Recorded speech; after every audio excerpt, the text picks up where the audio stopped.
Hello, good people. I trust you're well. Welcome to the Save Happy Life channel with me, Dr. Rose M. We would want to talk about therapy, treatment, therapy.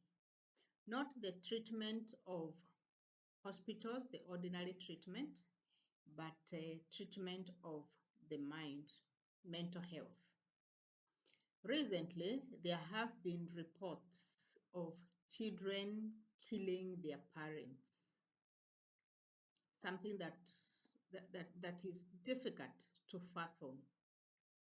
And in some cases, even killing a parent and burning the body of a parent beyond recognition by a child, by a son. These cases are coming up. Of course, cases of children taking their lives have been on the rise, and so on and so forth. I would want to take a trip down memory lane, and by the time I was done with class 7, I knew all there was to know about balanced diet, and I knew nothing about anxiety. I knew a lot about the slave trade, but I knew nothing about emotions. I knew about the physical changes that go on within the body of a child between the age of 12 to teenage. But I knew nothing about the growth of a person emotionally, psychologically. I knew a lot about Zyganthropus and nothing about Sigmund Freud or Abraham Maslow. I knew about the volcanic mountains and knew about personalities and temperaments. I knew about photosynthesis, but nothing about physical, spiritual, and emotional components that balance a human being.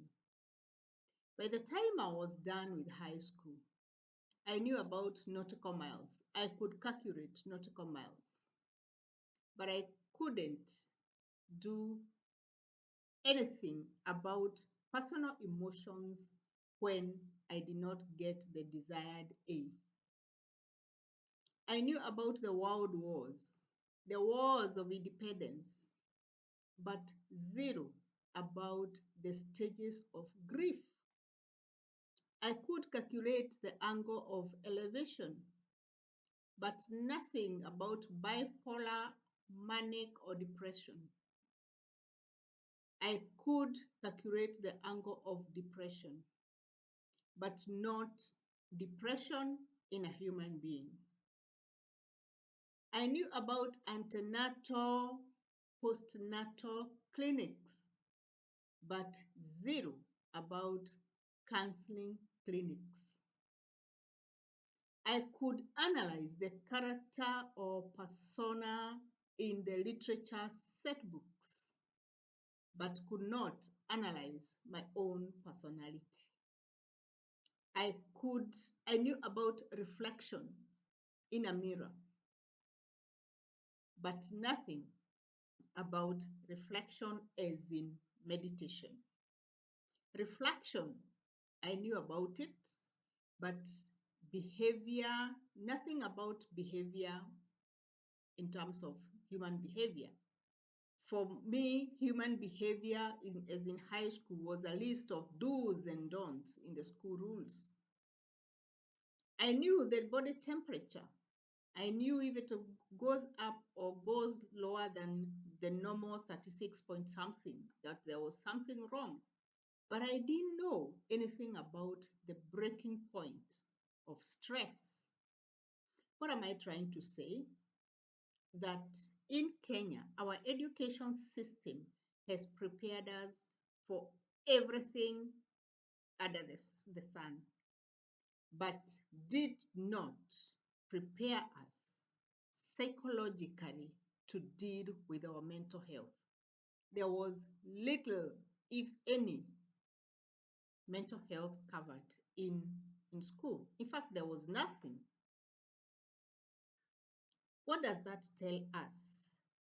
That we went through a school where we were taught about everything, but we were not prepared in terms of handling emotions, handling changes within us, handling interpersonal relationships, handling stress, handling depression, handling anxiety, all these things. There are some facts about mental health and school going children that I would like to discuss. Just 5 of them. That as early as 3 years, a child or a person can suffer anxiety, can suffer depression, and can suffer other behavioral disorders. That is a scientific fact. Number 2, that children as young as 10 years are taking their lives through suicide. Number 3, that social pressure cuts across generations and children being most affected, and especially these days with the onset of social media. Number 4, that school can be a source of stress for children, and children can get stressed from performance, can get stressed from interpersonal relationships, and many other things. Think about a child who has lost a parent, who has lost a brother, who has lost a sister. All that is done very quickly is the child goes home and the funeral takes place and the child comes back to school and life goes on as though nothing happened in the life of that child. The other children do not know how to relate with her or him. The believed child does not know what to do with his grief or her grief. Number 5, that school teaches all else, and basically the curriculum is such that we have been trying to steer clear of matters mental health. In fact, in the very rural areas, when you talk about mental health, the mind goes to people who have mental illness. The ones we say they have gone bananas, they have gone berserk, and all other manner of descriptions we give them. The truth is that there has been a huge gap in mental health, and coupled with the disintegrating African traditional way of life, it's getting very, very tricky. And as a result, there is a lot of untold disaster in our homes in matters mental health for our children. Since mental health is not taught in schools as a subject, since mental health is not covered in schools as part of the curriculum, as parents, I urge us to kindly embrace professional counseling. I am privy to the fact that counseling is costly, but it is the same as parents who pay huge sums of money to get our children to be taught about transatlantic trade, to be taught about algebra, to be taught atoms, and many other things that sometimes never ever occur in the life of a child after they have left school. It is worth investing in counseling. Let us help those who may benefit, and they are the majority, before a tragedy befalls us. such as the ones that we keep reading in the newspapers.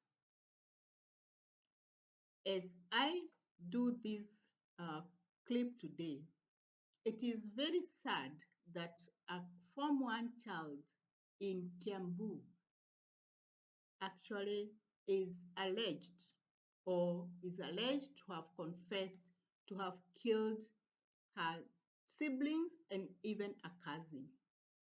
Mental health. Let us not take it for granted, parents. Let us embrace counseling. Let us look for counselors who are professionals to help our children, even if it is a once a year kind of visit to the counselor. It may save a lot of issues in the lives of our children and in our own lives too. Wishing you all the best as we bring up our young ones in these matters counseling. And I urge you to subscribe. Thank you for all those who have supported me, and God bless you. Bye bye.